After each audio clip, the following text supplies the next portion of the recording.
లంబో వేదికగా భారత్ శ్రీలంక మధ్య జరుగుతున్న రెండో టెస్టులో గాయపడ్డ యశస్వి జైస్వాల్, అసిత్ ఫెర్నాండోలకు భారీ షాక్ తగిలింది. నిబంధనలను ఉల్లంఘించినందుకు అంతర్జాతీయ క్రికెట్ కౌన్సిల్ వారిద్దరికీ మ్యాచ్ ఫీజులో 20% కోత విధించింది. అయితే జరిమానాతో పాటు ఇద్దరికీ చెరో డీమెరిట్ పాయింట్ను కూడా ఐసీసీ కేటాయించింది. ఆటగాళ్లిద్దరూ తమ తప్పును అంగీకరించడంతో ఎటువంటి అధికారిక విచారణ లేకుండానే మ్యాచ్ రిఫరీ అండ్ ఫైక్రాఫ్ట్ శిక్షణను ఖరారు చేశారు. అయితే గడిచిన 24 నెలల్లో వారిపై ఎలాంటి క్రమశిక్షణ రికార్డు లేకపోవడంతో యశస్వి జైస్వాల్, అసిత్లు సస్పెన్షన్ నుంచి తప్పించుకున్నారు.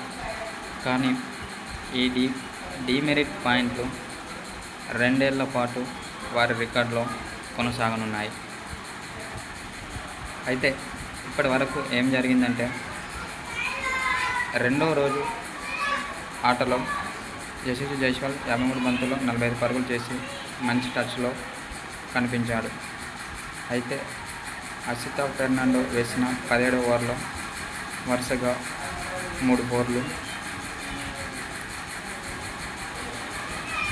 ఫోర్లు కొట్టాడు. అదే ఓవర్ ఆఖరి బంతికి యశస్వి జైస్వాల్ క్లీన్ బౌల్డ్ అయ్యాడు.